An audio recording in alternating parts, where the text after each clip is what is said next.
The Vampyre. A Tale by John William Polidori. London. Printed for Sherwood, Neely and Jones, Paternoster Row, 1819. Entered at Stationers' Hall, March 27, 1819. Gillette, Printer, Crown Court, Fleet Street, London. Extract of a letter from Geneva. I breathe freely in the neighbourhood of this lake. The ground upon which I tread has been subdued from the earliest ages. The principal objects which immediately strike my eye bring to my recollection scenes in which man acted the hero and was the chief object of interest. Not to look back to earlier times of battles and sieges. Here is the bust of Rousseau. Here is a house with an inscription denoting that the Genevan philosopher first drew breath under its roof. A little out of the town is Ferney, the residence of Voltaire, where that wonderful, though certainly in many respects contemptible, character received, like the hermits of old, the visits of pilgrims, not only from his own nation, but from the farthest boundaries of Europe. Here, too, is Bonnet's abode, and a few steps beyond, the house of that astonishing woman, Madame de Stael, perhaps the first of her sex, who has really proved its often claimed equality with the nobler man. We have before had women who have written interesting novels and poems, in which their tact at observing drawing-room characters has availed them. But never since the days of Heloise have those faculties which are peculiar to man been developed as the possible inheritance of woman. Though even here, as in the case of Heloise, our sex have not been backward in alleging the existence of an Abelard in the person of Monsieur Schlegel as the inspirer of her works. But to proceed, upon the same side of the lake, Gibbon, Bonavard, Bradshaw, and others mark, as it were, the stages for our progress. Whilst upon the other side there is one house, built by Diodati, the friend of Milton, which has contained within its walls for several months that poet whom we have so often read together, and who, if human passions remain the same, and human feelings like chords, on being swept by nature's impulses shall vibrate as before, will be placed by posterity in the first rank of our English poets. You must have heard, or the third canto of Childe Harold will have informed you, that Lord Byron resided many months in this neighbourhood. I went with some friends a few days ago, after having seen Ferney, to view this mansion. I trod the floors with the same feelings of awe and respect as we did, together, those of Shakespeare's dwelling at Stratford. I sat down in a chair of the saloon, and satisfied myself that I was resting on what he had made his constant seat. I found a servant there who had lived with him. She, however, gave me but little information. She pointed out his bedchamber upon the same level as the saloon and dining-room, and informed me that he retired to rest at 3, got up at 2, and employed himself a long time over his toilette, that he never went to sleep without a pair of pistols and a dagger by his side, and that he never ate animal food. He apparently spent some part of every day upon the lake in an English boat.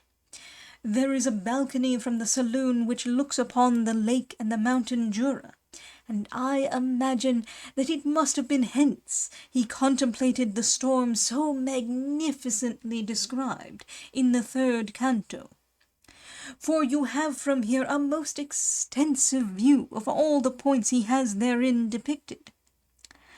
I can fancy him like the scathed pine, whilst all around was sunk to repose, still waking to observe what gave but a weak image of the storms which had desolated his own breast.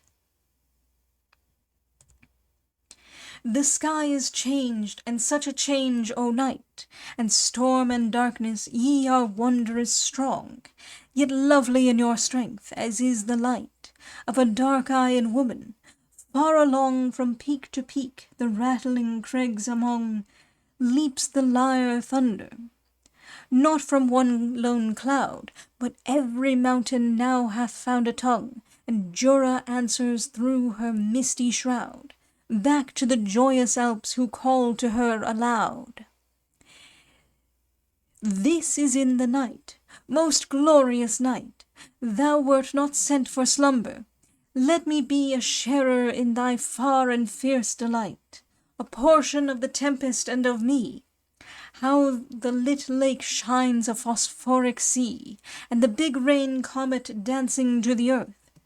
And now again 'tis black, and now the glee of the loud hills shakes with its mountain mirth, as if they did rejoice o'er a young earthquake's birth.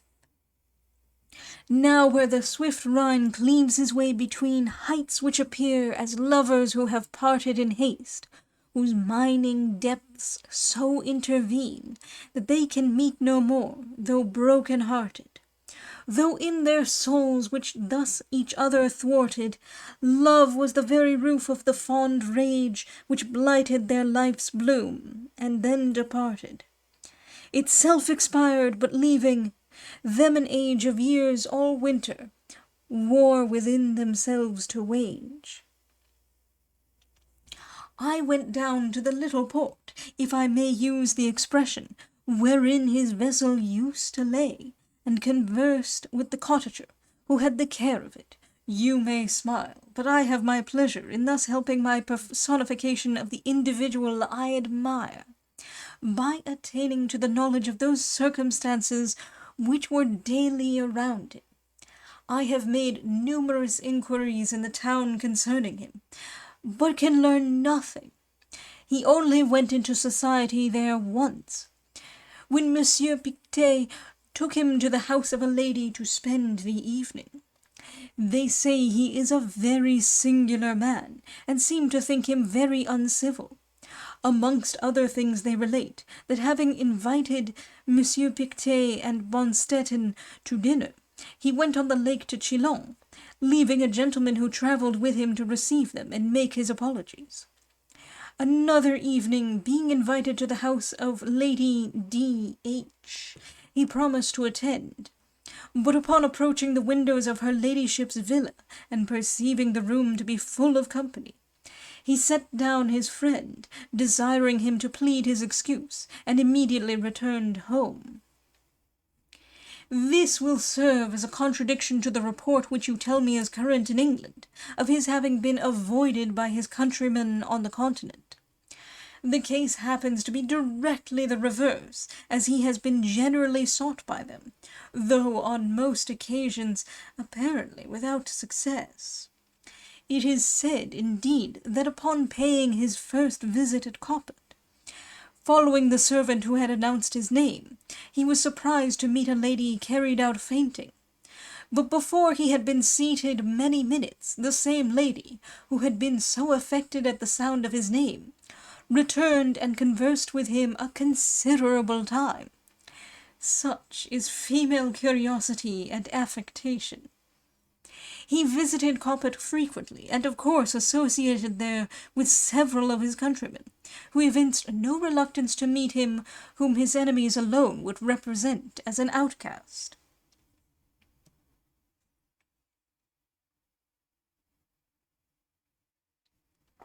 Though I have been so unsuccessful in this town, I have been more fortunate in my inquiries elsewhere. There is a society 3 or 4 miles from Geneva, the center of which is the Countess of Bruce, a Russian lady, well acquainted with the agréments de la société, and who has collected them round herself at her mansion. It was chiefly here, I find, that the gentleman who travelled with Lord Byron, as physician, sought for society. He used almost every day to cross the lake by himself in one of their flat-bottomed boats, and return after passing the evening with his friends, about 11 or 12 at night. Often whilst the storms were raging in the circling summits of the mountains around. As he became intimate, from long acquaintance, with several of the families in the neighbourhood, I have gathered from their accounts some excellent traits of his lordship's character, which I will relate to you at some future opportunity. I must, however, free him from one imputation attached to him, of having in his house 2 sisters as the partakers of his revels. This is, like many other charges which have been brought against his lordship, entirely destitute of truth. His only companion was the physician I have already mentioned. The report originated from the following circumstance. Mr. Percy B. Shelley, a gentleman well known for extravagance of doctrine, and for his daring, in their profession, even to sign himself with the title of Atheos in the album at Chamonix, having taken a house below, in which he resided with Miss M.W. Godwin and Miss Claremont, the daughters of the celebrated Mr. Godwin. They were frequently visitors at Diodati, and were often seen upon the lake with his lordship, which gave rise to the report, the truth of which is here positively denied. Among other things which the lady, from whom I procured these anecdotes, related to me, she mentioned the outline of a ghost story by Lord Byron. It appears that one evening Lord B., Mr. P. B. Shelley, the 2 ladies, and the gentleman before alluded to, after having perused a German work, which was entitled Phantasmagoriana, began relating ghost stories. When his lordship, having recited the beginning of Christabel, then unpublished, the whole took so strong a hold of Mr. Shelley's mind, that he suddenly started up and ran out of the room. The physician and Lord Byron followed, and discovered him leaning against a mantelpiece, with cold drops of perspiration trickling down his face. After having given him something to refresh him, upon inquiring into the cause of his alarm, they found that his wild imagination having pictured to him the bosom of one of the ladies with eyes, which was reported of a lady in the neighbourhood where he lived, he was obliged to leave the room in order to destroy the impression. It was afterwards proposed, in the course of conversation, that each of the company present should write a tale depending upon some supernatural agency, which was undertaken by Lord B., the physician, and Miss M.W. Godwin. My friend, the lady above referred to, had in her possession the outline of each of these stories. I obtained them as a great favour, and herewith forward them to you, as I was assured you would feel as much curiosity as myself, to peruse the ébauches of so great a genius, and those immediately under his influence. Footnote: Miss M.W. Godwin, since published under the title of Frankenstein, or The Modern Prometheus.